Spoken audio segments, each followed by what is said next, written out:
والبركة هي الزيادة والنماء وثبوت الخير لا ينفي الشيء، وهي فضل الله يؤتي الإنسان من حيث لا يحتسب. والرزق هو العطاء كما أن الله يعطي عباده ما يسألونه من دون أن ينقص من ملكه شيئا. فيجب على كل مسلم أن يؤمن ويعتقد اعتقادا جازما بأن الله تعالى قدر الرزق لجميع المخلوقات، كما قال تعالى: وما تتعاقص في الأرض إلا الله رزقها.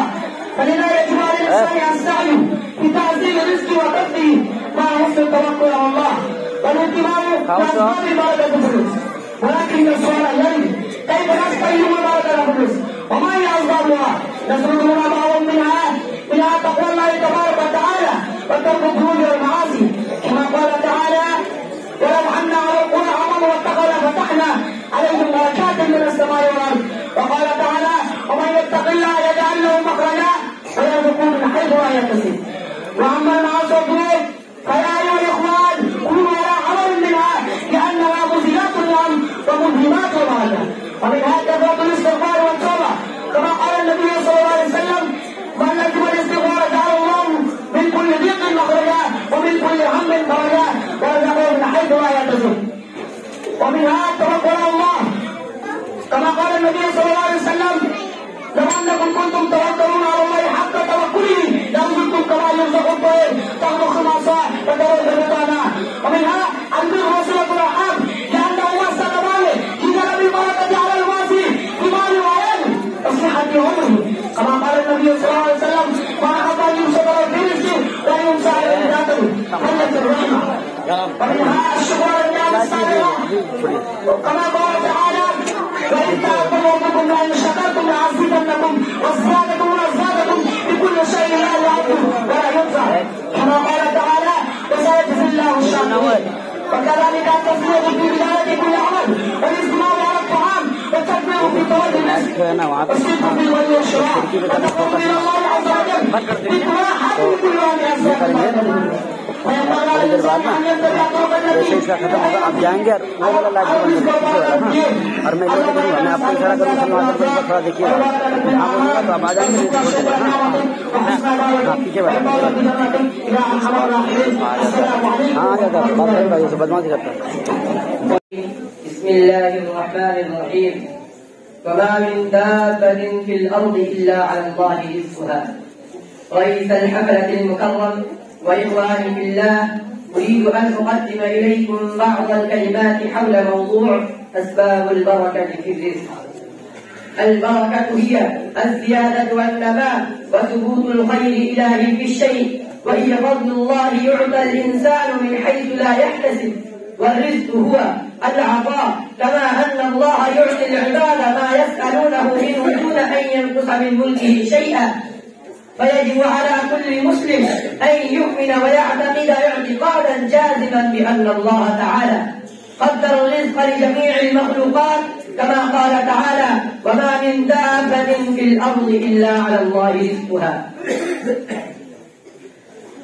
فلذا يجب على الإنسان السعي في تحصيل رزقه وكسبه مع حسن التوكل على الله والاهتمام بأسباب البركة في الرزق. ولكن السؤال يرد: كيف نستجلب البركة في الرزق؟ وما هي أسبابها؟ نسرد هنا بعضا منها تقوى الله تبارك وتعالى وترك الذنوب والمعاصي، كما قال تعالى: ولو أن أهل القرى آمنوا واتقوا لفتحنا عليهم بركات من السماء والأرض.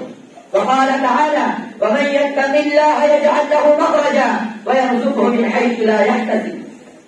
وأما المعاصي والذنوب فيا أيها الإخوان كونوا على حذر منها لأنها مزيلات النعم ومذهبات البركة.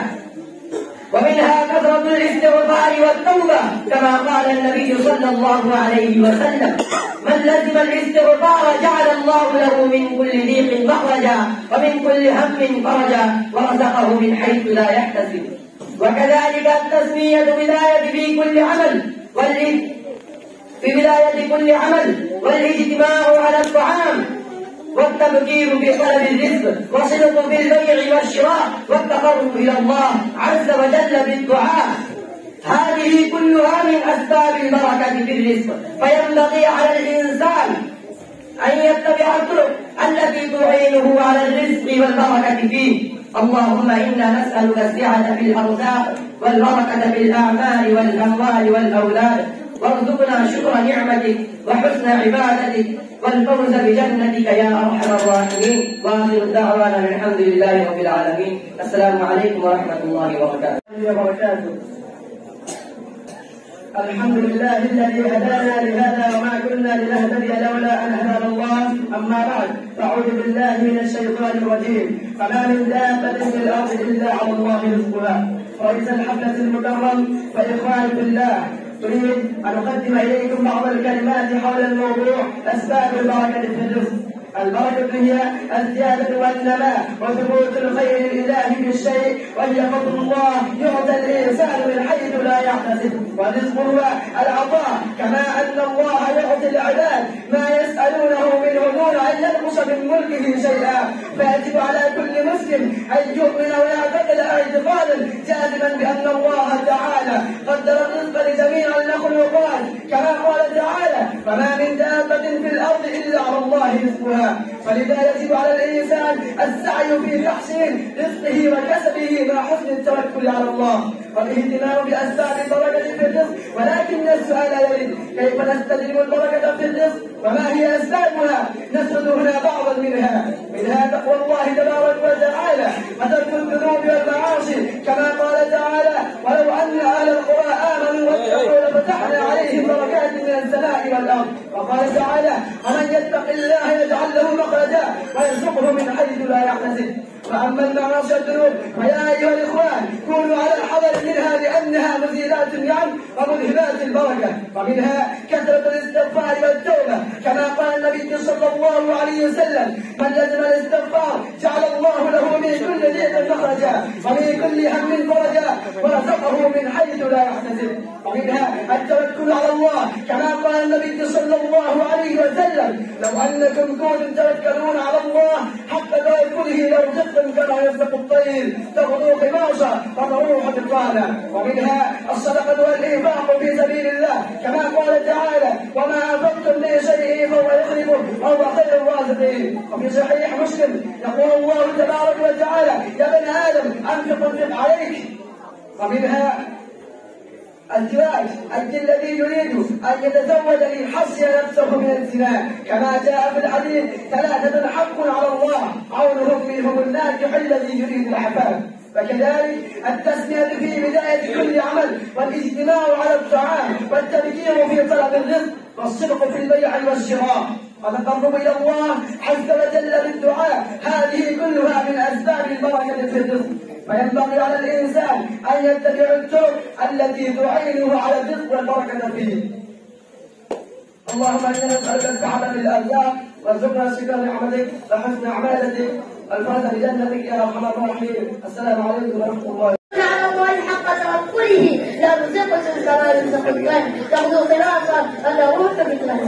ومنها البر وصلة الأرحام، لأنهما سببان لجلب البركة على الواصل في ماله وعياله وصحته وعمره، كما قال النبي صلى الله عليه وسلم: من أحب أن يبسط له في رزقه وأن يبسط له في أثره فليصل رحمه. وكذلك التسمية في بداية كل عمل، والاجتماع على الطعام، والتفكير في طلب الرزق، والصدق في البيع والشراء، والتقرب إلى الله عز وجل بالدعاء، هذه كلها من أسباب البركة في الرزق. فينبغي على الإنسان أن يتبع الطرق التي تعينه على الرزق والبركة فيه. اللهم إنا نسألك السعة في الأرزاق والبركة في الأعمال والأموال والأولاد، وارزقنا شكر نعمتك وحسن عبادتك والفوز بجنتك يا أرحم الراحمين. السلام عليكم ورحمة الله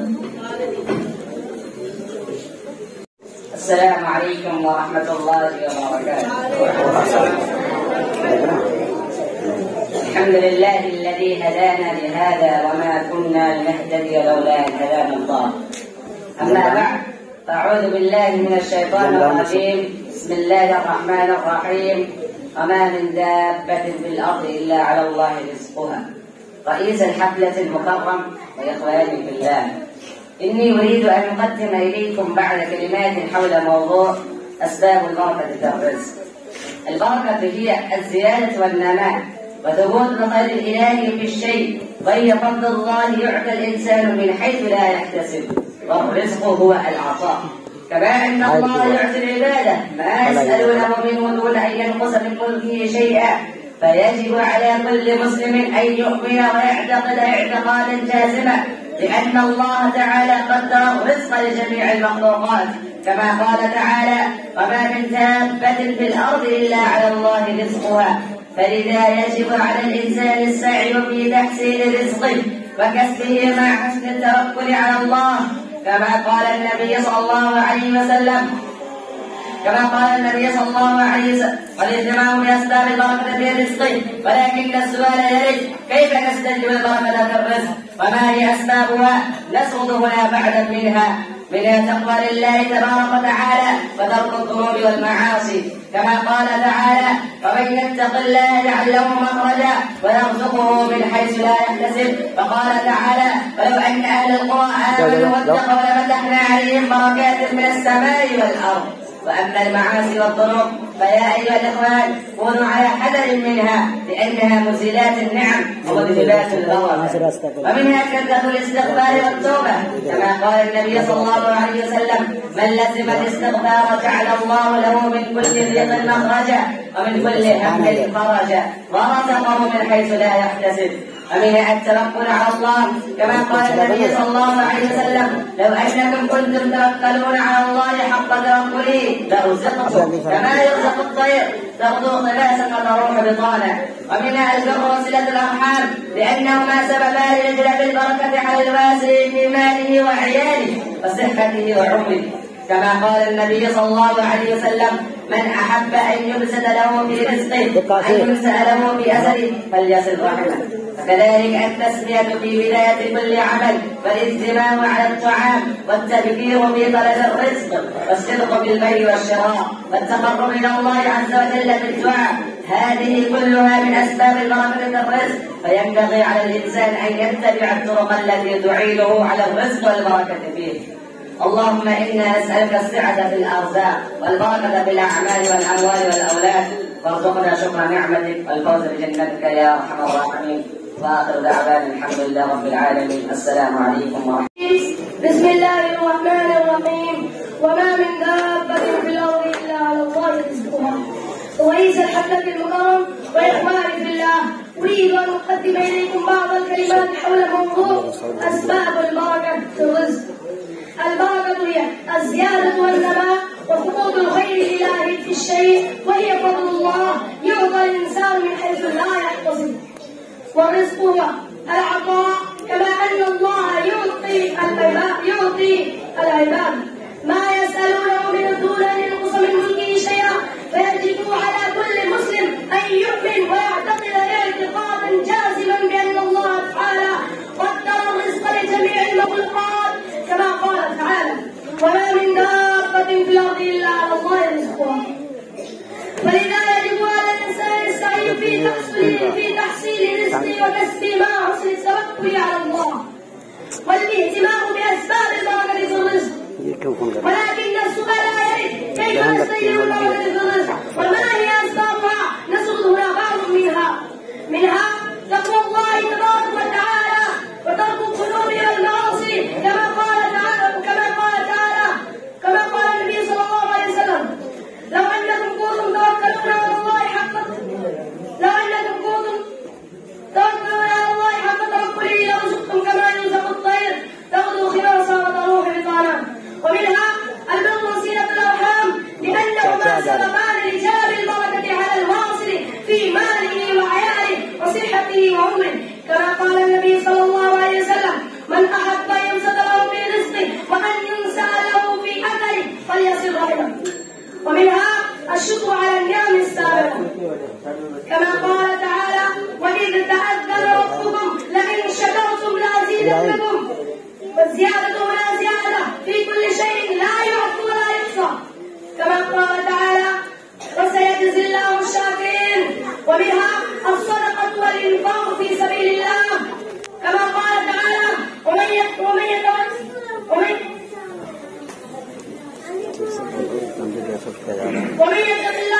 له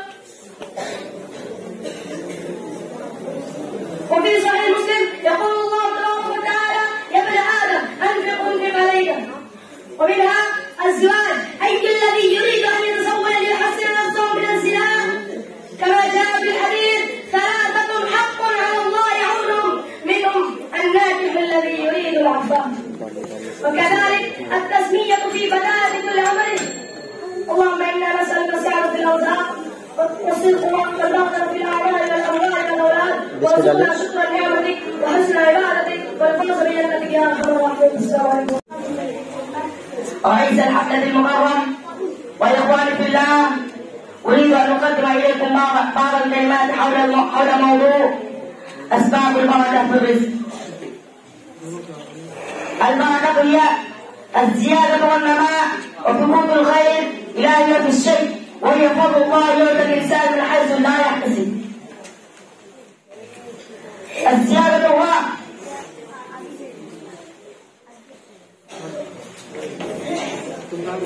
العطاء، كما أن الله يؤتي العباد ما يسألونه منه دونه أن ينقص من ملكه شيئا، ويجب على كل مسلم أن يؤمن ويعتقد اعتقادا جازما بأن الله تعالى قدر الرزق لجميع المخلوقات، كما قال تعالى: وما من دابة في الأرض إلا على الله رزقها.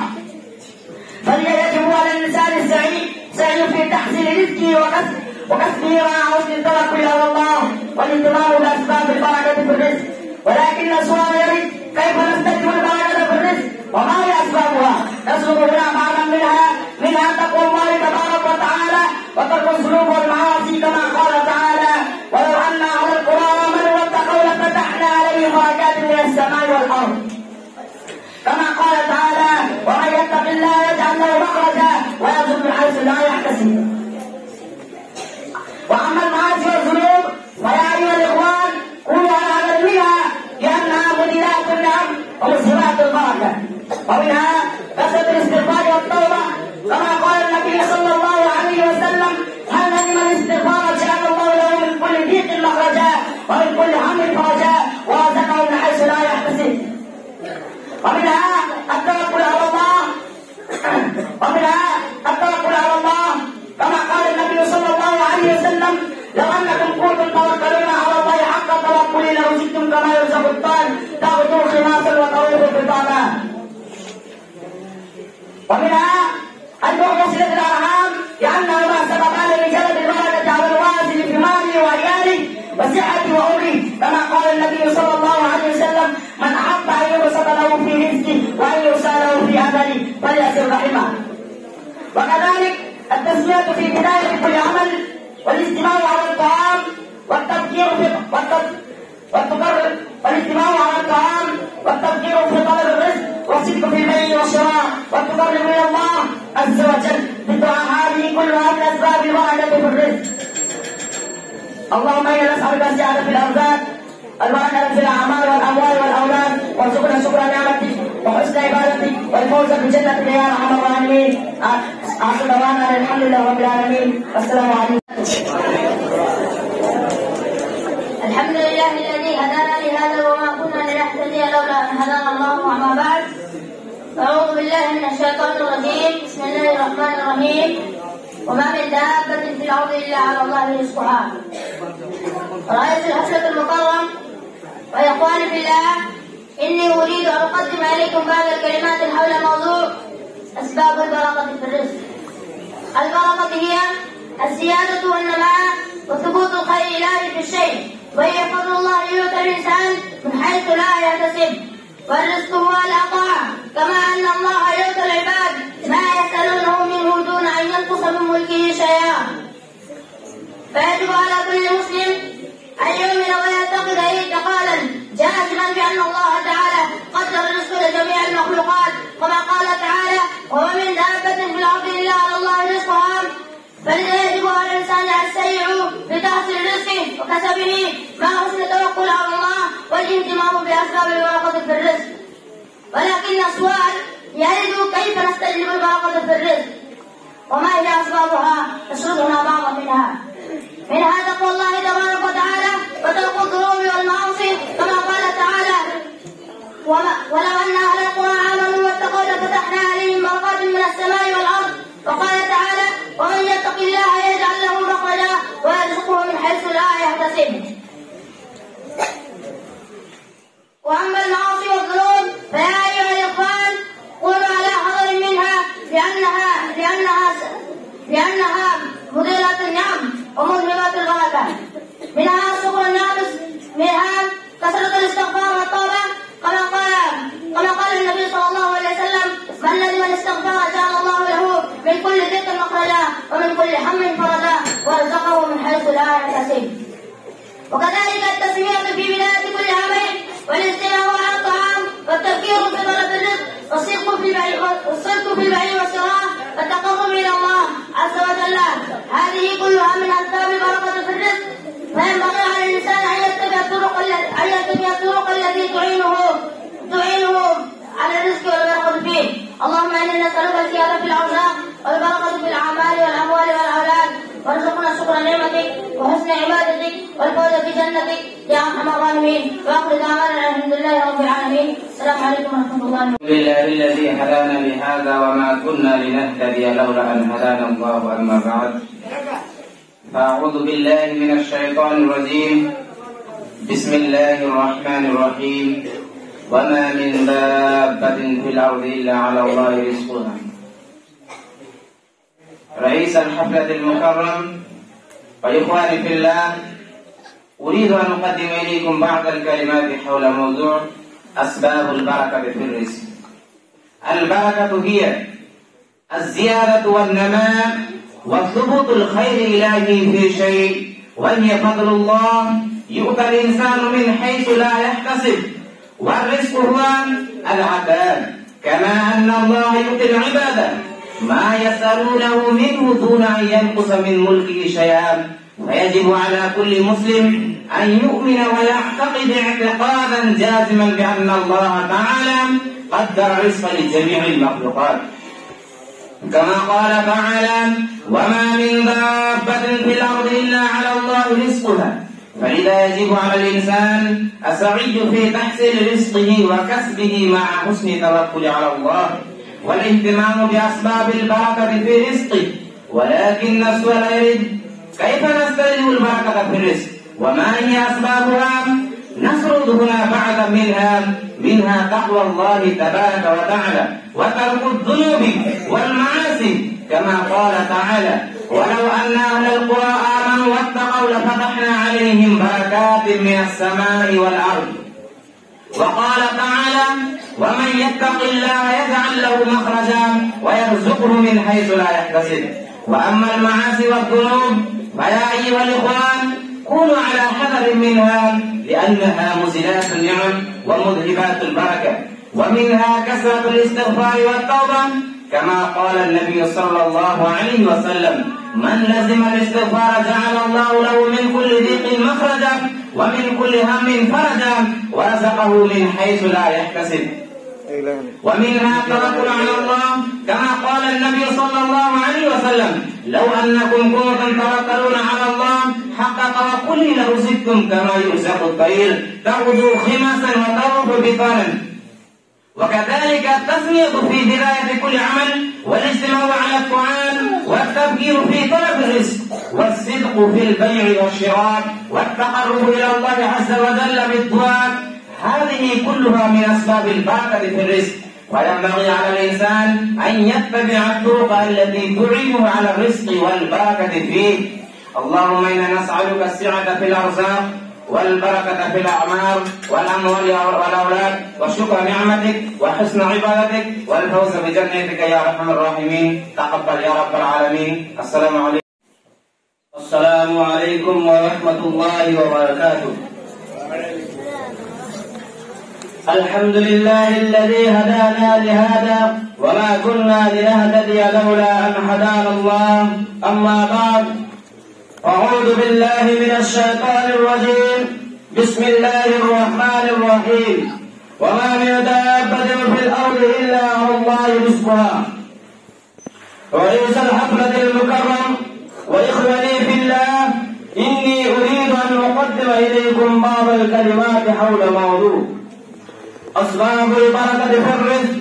البركة هي الزيادة والنماء وثبوت الخير الإلهي في الشيء، وهي فضل الله يؤتى الإنسان من حيث لا يحتسب.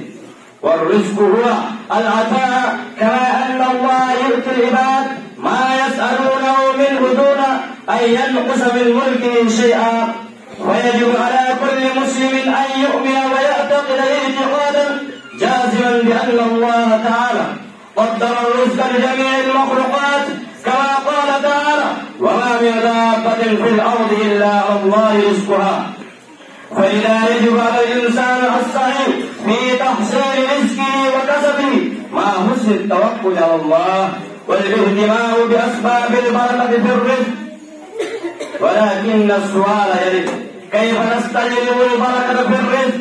وينبغي كيف نستجلب البركة في الرزق وما هي أسبابها؟ نسرد هنا بعضا منها تقوى الله تبارك وتعالى وترك الذنوب والمعاصي. وقال تعالى: ومن يتق أن أهل القرى آمنوا واتقوا لفتحنا عليهم بركات من السماء والأرض. وقال تعالى: ومن يتق الله يجعل له مخرجا ويرزقه من حيث لا يحتسب. ومنها البر وصلة الأرحام لأنهما سببان لجلب البركة على الواصل في ماله وعياله وصحته وعمره، كما قال تعالى: وإذ تأذن ربكم لئن شكرتم لأزيدنكم. والزيادة هنا زيادة في كل شيء التي لا يرد ولا يحصى، كما قال تعالى: وسيجزي الله الشاكرين. ومنها الصدقة والإنفاق في سبيل الله، كما قال تعالى: وما أنفقتم من شيء فهو يخلفه وهو خير الرازقين. وفي صحيح مسلم يقول الله تبارك وتعالى: يا ابن آدم أنفق عليه. ومنها الزواج، أي الذي يريد أن يتزوج ليحسن نفسه من الزنا، كما جاء في الحديث: ثلاثة حق على الله أمر منهم الناكح الذي يريد العفاف. اللهم إنا نسألك السعة في الأرزاق والبركة في الأموال والأموال والأولاد، وارزقنا شكر نعمتك وحسن بعبادتك والفوز بجنتك يا أرحم الراحمين. السلام عليكم ورحمة الله. كما قال تعالى: وما من دابة في الأرض إلا على الله رزقها فلذا يجب على الإنسان سعيه في تحصيل رزقه وكسبه معه بالتوكل على الله والاهتمام بأسباب هذا الرزق. وما هي أسبابها؟ نسرد هنا بعضا منها تقوى الله تبارك وتعالى وترك الذنوب والمعاصي، كما قال تعالى: ولو أن أهل القرى آمنوا واتقوا لفتحنا عليهم بركات من السماء والأرض. وقال تعالى: ومن يتق الله يجعل له مخرجا ويرزقه من حيث لا يحتسب. وأما المعاصي والذنوب فيا أيها الإخوان كونوا على هذا منها لأنها مزيلات النعم ومذهبات البركة، ومنها كثرة الاستغفار والتوبة، كما قال النبي صلى الله عليه وسلم: من لزم الاستغفار جعل الله له من كل ضيق مخرجا ومن كل هم ورزقه من حيث لا يحتسب. ومنها التوكل، كما قال النبي صلى الله عليه وسلم: لأنكم كنتم تذكرون على الله كتوكلين رزقكم كما يرزق الطير تغدو في الناس وتروح في البيتان. ومنها البر وصلة الأرحام لأنهما سببان لجلب البركة على الواصل في ماله وعياله وصحته وعمره، كما قال النبي صلى الله عليه وسلم: من أحب أن يبسط له في رزقه وأن يمسى له في أصله فليزد رحمه. ومنها الشكر على النعم السابقة، كما قال تعالى: وإذ تأذن ربكم لئن شكرتم لأزيدنكم. وزيادة هنا زيادة في كل شيء لا يعد ولا ينسى، كما قال تعالى: وسيجزي الله الشاكرين. وكذلك التسمية في بداية كل عمل واجتماع على الطعام والتفكير في طلب الرزق والصدق بالبيع والشراء والتقرب إلى الله يتوكل بالدعاء، هذه كلها من أسباب البركة في الرزق. فينبغي على الإنسان أن يتبع الطرق التي تعينه على الرزق والبركة فيه. اللهم إنا نسألك السعة في الأرزاق والبركة في الأعمال والأموال والأولاد، وارزقنا شكر نعمتك وحسن عبادتك والفوز بجنتك يا أرحم الراحمين. السلام عليكم ورحمة الله وبركاته. السلام عليكم ورحمة الله وبركاته. الحمد لله الذي هدانا لهذا وما كنا لنهتدي لولا أن هدانا الله. أما بعد، أعوذ بالله من الشيطان الرجيم. بسم الله الرحمن الرحيم. وما من دابة في الأرض إلا على الله رزقها. رئيس الحفلة المكرم، إخواني في الله، إني أريد أن أقدم إليكم بعض الكلمات حول الموضوع أسباب البركة في الرزق. البركة هي الزيادة والنماء وثبوت الخير الإلهي في الشيء، وهي فضل الله يؤتى من يوتاه من حيث لا يحتسب. والرزق هو العطاء، كما أن الله يؤتي العباد ما يسألونه منه دون أن ينقص من ملكه شيئا. فيجب على كل مسلم أن يؤمن ويعتقد اعتقادا جازما بأن الله تعالى قدر رزق جميع المخلوقات كما قال تعالى وما من دابة في الأرض إلا على الله رزقها. فلذا يجب على الإنسان السعي في تحصيل رزقه وكسبه مع حسن التوكل على الله والاهتمام بأسباب البركة في الرزق. ولكن السؤال إليه كيف نستجيب البركة في الرزق وما هي أسبابها؟ نسرد هنا بعضا منها ومنها تقوى الله تبارك وتعالى وترك الذنوب والمعاصي كما قال تعالى ولو أن أهل القرى آمنوا واتقوا لفتحنا عليهم بركات من السماء والأرض. وقال تعالى ومن يتق الله يجعل له مخرجا ويرزقه من حيث لا يحتسب. وأما المعاصي الذنوب فيا أيها الإخوان شنو ولا أعلم منها لأنها مزيلة النعم وملهمات البركة. ومنها كثرة الاستغفار والتوبة كما قال النبي صلى الله عليه وسلم من لزم الاستغفار جعل الله له من كل ضيق مخرجا ومن كل هم فرجا وارزقه من حيث لا يحتسب. ومنها التوكل على الله كما قال النبي صلى الله عليه وسلم لو انكم كنتم توكلون على الله حق توكله لرزقتم كما يرزق الطير تاخذون خلاصه وتروون بطانه. ولذلك التسميه في بدايه كل عمل والاجتهاد التام والتبكير في طلب الرزق والصدق في البيع والشراء والتوكل الى الله عز وجل بالدعاء هذه كلها من اسباب البركه في الرزق. فينبغي على الانسان ان يتبع الطرق التي تعينه على الرزق والبركه فيه.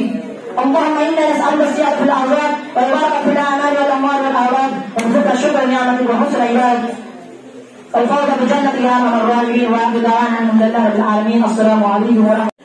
السلام عليكم ورحمه الله وبركاته. الحمد لله الذي هدانا لهذا ما كنا لنهتدي لولا ان هدانا الله. اما بعد فاعوذ بالله من الشيطان الرجيم. بسم الله الرحمن الرحيم. وما من دابة في الأرض إلا على الله رزقها. ورئيس الحفلة المكرم وإخواني في الله إني أريد أن أقدم إليكم بعض كلمات حول موضوع أسباب البركة في الرزق. البركة هي الزيادة والنماء وثبوت الخير الإلهي في الشيء وهي فضل الله يؤتى الإنسان من حيث لا يحتسب. والرزق هو على طاعة كما أن الله يؤتي العباد ما يسألونه منه دون أن ينقص من ملكه شيئا. فيجب على كل مسلم أن يؤمن ويعتقد اعتقادا جازما بأن الله تعالى قدر الرزق لجميع المخلوقات كما قال تعالى وما من دابة في الأرض إلا على الله رزقها. فلذا يجب على الإنسان السعي في تحصيل رزقه وكسبه مع حسن التوكل على الله والاهتمام بأسباب الباطل في الرزق.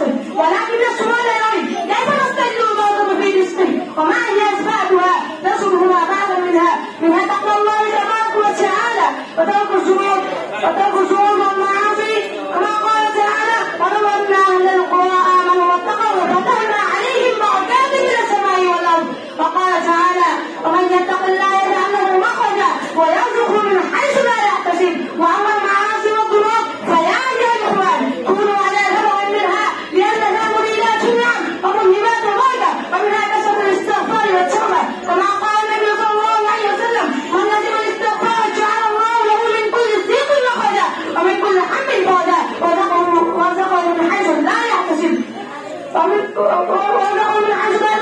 ومنها التوكل على الله كما قال النبي صلى الله عليه وسلم لو انكم كنتم تاكلون على الله حق توكله لرزقتم كما يرزق الطير تاخذون خماصا وتروح بطانا. رواه احمد الترمذي وقال حديث صحيح. ومنها البر وصله الرحمن لانهما سببان للجلب البركه على الرجل في ماله وعياله وصحته وعمره كما قال النبي صلى الله عليه وسلم من احب ان يبصر له في رزقه وان يساله في اثره فليصل رحمه. وكذلك التسليم في بدايه كل عمل والاجتماع على الطعام والتبكير في طلب الرزق والصدق في البيع والشراء والتقرب الى الله عز وجل بالدعاء. هذه كلها من اسباب البركه في الرزق. فينبغي على الانسان ان يتبع الطرق التي تعينه على الرزق والبركه فيه.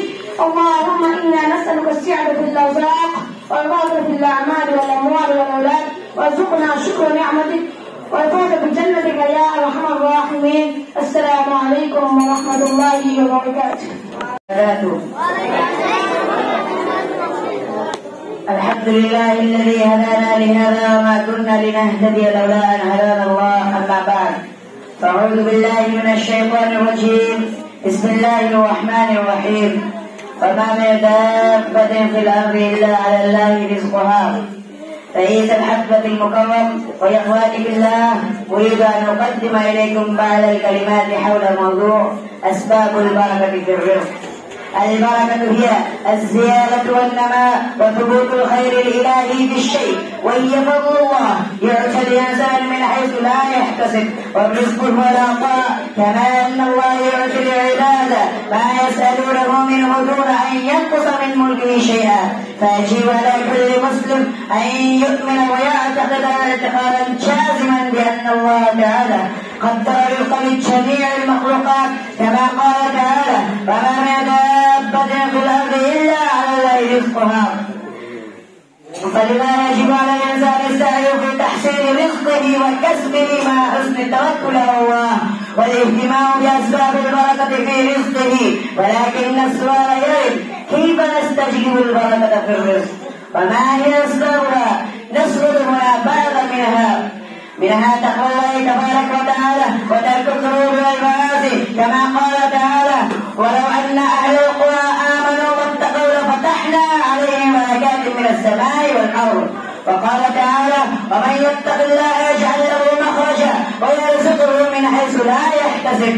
وأما المعاصي والذنوب فيا أيها الإخوان، كونوا على حذر منها، لأنها مزيلات النعم ومذهبات البركة، ومنها كثرة الاستغفار والتوبة، كما قال النبي صلى الله عليه وسلم: من لزم الاستغفار جعل الله له من كل ضيق مخرجا ومن كل هم فرجا ورزقه من حيث لا يحتسب. ومنها السرقة والإنفاق في سبيل الله، كما قال تعالى: وما أنفقتم من شيء فهو يخلفه وهو خير الرازقين. وفي صحيح مسلم يقول الله تبارك وتعالى: يا ابن آدم أنفق عليك. ومنها الزواج، أي الذي يريد أن يتزوج ليحسن نفسه من الزنا، كما جاء في الحديث: فلا تتعقل على الله عون منهم الناكح الذي يريد العفاف. وكذلك التسمية في بداية كل عمل، والاجتماع على الطعام، والتفكير في طلب الرزق، والصدق في البيع والشراء، والتقرب إلى الله عز وجل بالدعاء. هذه كلها من أسباب البركة في الرزق. فينبغي على الإنسان أن يتبع الطرق التي تعينه على الرزق والبركة فيه. اللهم إنا نسألك السعة في الأرزاق والبركة في الأعمال والأموال والأولاد، وارزقنا شكر نعمتك وحسن عبادتك والفوز بجنتك يا أرحم الراحمين. السلام عليكم. كما قال تعالى: ولو أن أهل القرى آمنوا واتقوا لفتحنا عليهم بركات من السماء والأرض. وقال تعالى: ومن يتق الله يجعل له مخرجا ويرزقه من حيث لا يحتسب. وأما المعاصي والذنوب فيا أيها الإخوان، كونوا على حذر منها، لأنها مزلات النعم ومذهبات البركة. ومنها كثرة الاستغفار والتوبة، كما قال النبي صلى الله عليه وسلم: من لزم الاستغفار جعل الله له من كل ضيق مخرجا ومن كل هم فرجا ورزقه من حيث لا يحتسب. ومنها توكل على الله، كما قال النبي صلى الله عليه وسلم: لو أنكم كنتم توكلون على الله حق توكله لرزقتم كما يرزق الطير تغدو خماصا وتروح بطانا. ومنها البر وصلة الأرحام، لأنهما سببان لجلب البركة على الواسل في ماله وعياله وصحته وعمره، كما قال النبي صلى الله عليه وسلم: من أحب أن يبسط له في رزقه وأن ينسى له في أثره فليصل رحمه. ومنها الشكر على النعم السابقة، كما قال تعالى: وإذ تأذن ربكم لئن شكرتم لأزيدنكم. والزيادة هنا زيادة في كل شيء لا يرد ولا يحصى، كما قال تعالى: وسيجزي الله الشاكرين. فكذلك التسمية في بداية كل عمل، والاجتماع على الطعام، والتفكير في طلب الرزق، والصدق في البيع والشراء، والتقرب إلى الله عز وجل بالدعاء. هذه كلها من أسباب البركة في الرزق. فينبغي على الإنسان أن يتبع الطرق التي تعينه على الرزق والبركة فيه. اللهم إنا نسألك السيادة في الأرزاق والبركة في الأعمال والأموال والأولاد، وارزقنا شكر نعمتك وحسن عبادتك والفوز بجنتك يا أرحم الراحمين. آمين. السلام عليكم.